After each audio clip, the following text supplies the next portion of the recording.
Let's do this. These upgrades change everything. Alright, this is the Yampanos videos we've been watching, guys. Arcane only mage, and I'm trying to get to level 60 without dying a single time. Last time we finally reached level 40 and unlocked a new rank of arcane missiles as well as arcane power. Yeah. And boy are we strong. Arcane power increases our damage down by 30% for 15 seconds. And with the new rank of arcane missiles, we are back down to enemies dying in only 2 casts instead of 4. Damn. Although this probably won't last very long. But with Is he doing mobs 6 levels higher than him, just spamming arcane? Dude, what the? new arsenal, we have something greater to worry about. Our gear. While at some point in the past our gear was looking very levels. strong, No, it was 6 has levels all below. but fallen from grace. I mean, we're still rocking the staff from the dead mines 20 levels ago. It's not bad, Unfortunately, though. at this point, sources of gear are pretty sparse. Vendors don't really offer gear at higher levels, and the items that do exist through drops and quests often have horrendous stats. This leaves us with one option: dungeons. Coming up, we have the 4 Scarlet Monastery Dungeons is the real available, juice which have for a gear. plethora of useful items we are looking to snatch, as well as Razor Fen Downs. But first, I need to get my levels up a bit and spend some time unlocking the quest going into SM.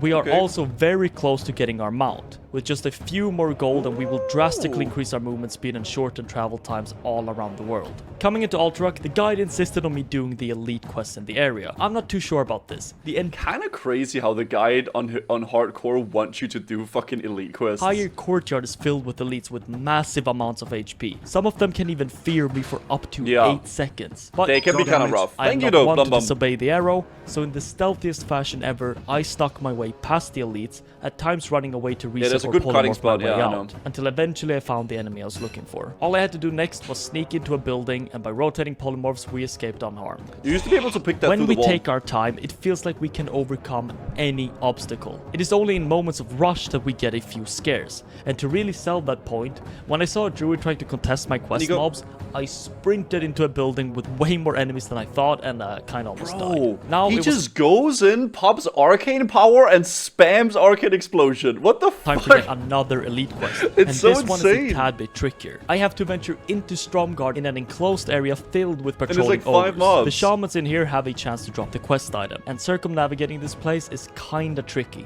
But luckily I got the drop on my first kill, and then I could sneak out with a few jumps. Recently I've also been adamant to look up enemies and potential abilities they might have before sending it straight into an AoE pull. And speaking of playing it safe, I also made sure to pick up a portal spell because somebody made a good point. While portals are not castable in combat, they Yeah, you can put them before you start going into combat, and you can have like a gateway out. are usable. That means if you put one up before you engage, It's so you have an OP. emergency exit for your whole party in case something goes south. Coming into Badlands, there's a simple yet very useful quest. Ackman. Once we find the body of this dwarf, we are awarded with a jade. This gem is usually pretty hard to come by, and it's a requirement for a very particular quest that's incredibly handy for us. What? A mage-specific quest that takes us around the world in order to create 3 wands.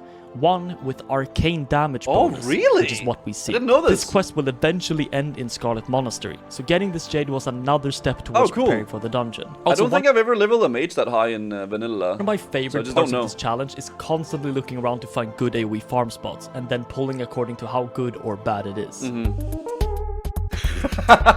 Coming back to Stragglethorn, I Badlands is so fucking boring. I hate Badlands, man. And I think it might be my least favorite zone to quest in. It's so bad.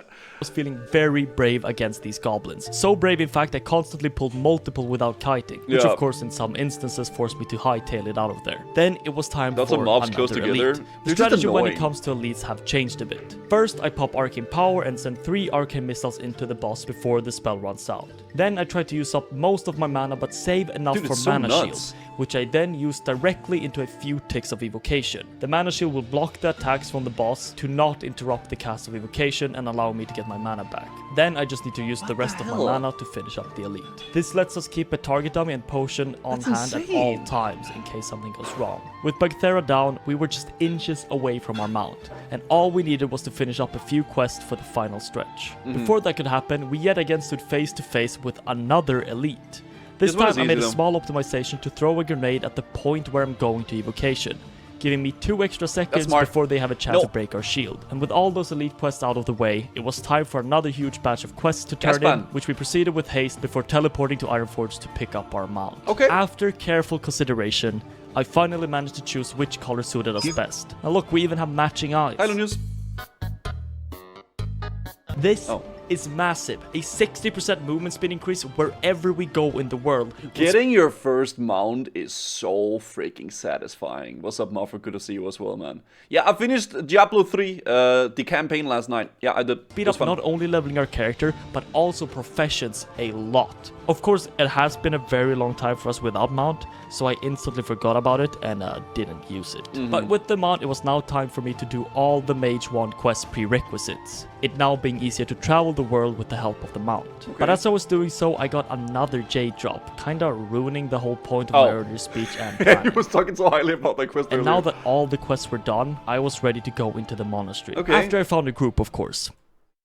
Well, while waiting to find a group, I decided to quest some more, which really ended up feeling like a mistake because of this boat quest. I'm supposed to find a single piece of parchment that can spawn downstairs in any of these boats at random. It's so bad. The thing is, they're so crowded with enemies that I barely have time clearing the place before stuff starts respawning. On the third ship, I had to clear the place 3 times before managing to make progress on the lower floor. But eventually I got my hand on the paper and traveled to our final elite quest of the zone. Like the others, we took care of him somewhat easily, but coming up next is theoretically King Bangalash. I'm so blown away that a freaking Arcane Mage can just spam Arcane missiles and just solo elites, man. Mages are just a hero class of, like, hardcore. So risky. I mean, it is still risky, right? Because stuff can go wrong still. You have no way of stunning the king. He summons 2 adds at 50% HP. And he also deals a disgusting amount of damage. This coupled with the fact that we don't need any of the quest rewards, we're just gonna skip it. And instead enjoy our once again beautiful quest log. It wasn't until after I had run across half of Stranglethorn,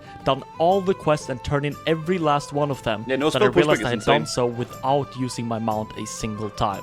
Because my brain is the size of a pea. It was at this point where I had to actually stop questing, because I was getting close to eclipsing the level range for Scarlet Monastery. Eventually I just decided to make my own group, and started whispering the entire server for people, and in the you look up all the names of the who list, and you do a copy pasta, and you just whisper every single one of them. The end, I was successful, and our band of merry adventurers made our way to the undead starting zone of Tirisfal Glades. Double Rogue Warrior Scarlet Priest Monastery Mage. features 4 dungeons that are linked in a central hub area.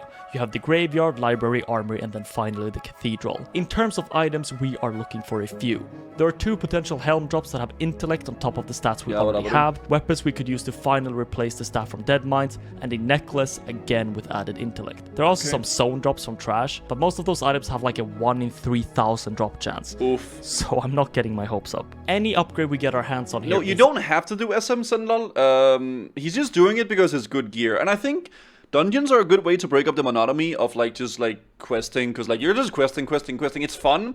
But, like, I think those dungeons were like, okay, I'm level 20 now. I've done all my pre-quest. Let's do Deadmines, right? It's just fun. It's a fun little thing to look forward to, I think. Massive and would most likely last us a very long time, What's if up, Toby? not all the way to 60. As we enter the graveyard, we instantly hit the jackpot. In this dungeon, a variety of different This is a warrior, or like a and we just male happened thing. to hit the one that drops the first helm that we can use, and with that drop, we got our first upgrade. Killing Thalnos dropped his offhand, which I agreed to pass to the healer, since he was already running one-handed weapons. What a nice This guy. is also where we struck a deal. I will pass the dagger from the library as long as he passes the staff, which he agreed to. I respect but as that. we got to the library, unfortunately the dagger dropped, Oof. so I had to pass it. In theory, this deal was pretty good though. While the dagger is decent and features a good amount of spell power, leveling as a mage you almost always prefer intellect and stamina over it, because the coefficient of AoE spells is completely horrendous, making it basically a dead stat in those situations. In the armory, there is nothing that can drop. The only thing we can get out of this place is absolutely destroying the last set of trash that and you can get a tabard, man. The Scarlet Tabard. spawns after Herod is dead. With that out of the way, we moved on to the though. final dungeon, Scarlet Cathedral. Because we already secured the helm from the first dungeon, we're hoping to snatch the neck here if possible, but sadly, it was the helm that dropped. Which I passed, because while slightly better, taking Oh, two dude, that priest got juiced. He got the offhand, he got the dagger, and he got the chapeau. helmets would have been very greedy. So, in the end, we got quite unlucky on loot. But at least the priest got absolutely decked. Holy which shit. doesn't help us at all. The upside, of course, being that we can now turn in our wand and get our best in slot item all the way until level 60. With this new and improved mana pool from the upgrades, I now have basically double the amount of total mana compared to what my water gives me. On top of this, I've also finally gotten around to speccing maximum mana, which even further increases the time it takes for us to get back into action. Then all of a sudden, a level 54 mage in our guild died. And looking further into it, he had gone AFK while flying into Winterspring, and a bear had aggroed onto him when he landed, which eventually killed him off. Yikes. Which is a cruel reminder as to what can go wrong in the way you least expect. Yikes. Drawing inspiration from that death, I began an AoE pull with some Nagas that apparently have a 10-second silence. Silence is the worst form of crowd control for us. When stunned, we can blink. When rooted, we can escape artist. But when silenced, all we can do is run around like a headless chicken. Luckily, it still does allow us to use engineering items. Oh, that's insane, and the actually. target dummy saved us yet again. Recently, I've also been adamant to look up enemies and potential abilities they might have before sending it straight into an AoE pull.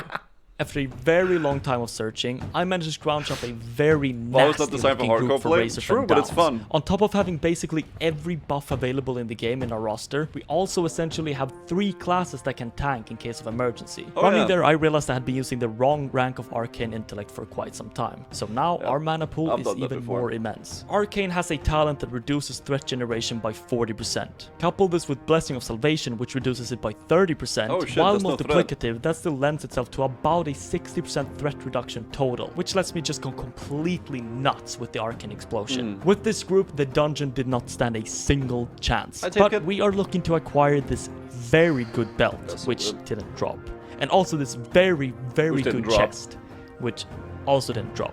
Yet our consolation prize is a very shiny ring, so it's not all that bad. We came into this episode with the goal of upgrading our gear, and while we were unfortunate in doing so, we still managed to snag quite a decent amount of upgrades, boosting our stats substantially. But looking ahead, it's not all that simple. As you can see, the quest guide warns us of the tremendous amount of grinding that is up ahead, with us having to bang out 3 whole levels from just killing mobs without doing a single quest. You don't have to do that. To offset this mind-numbing grind, we can instead venture into Uldaman and Solfarak, both offering a generous amount of experience. But that will be next time. Cool. These videos have been fun, man. I think we're reaching the end soon in the series here, but it's been fun following. It's just make me realize how freaking strong mages are, man. Like, he's playing only Arcane, and he's freaking doing so much damage. It's so insane. Wait, I'm getting flag. This is genuinely more entertaining than even Wrath Hardcore Solo Dungeon from Guzu. Hey, what the hell, dude? That challenge was fun. Why am I catching strays here in the comments? That was a fun challenge I did. Ridiculous. Rip Pava. Guzu try too much these days. Oh, shit. None is better. They're both great. Oh, shit. Oh, damn. Reply? No, man. I'll take... listen, man. People prefer different content, and that's okay, man. Alright, there's nothing wrong with that. I like Yampanos a lot, though. He's really cool. Makes some nice videos.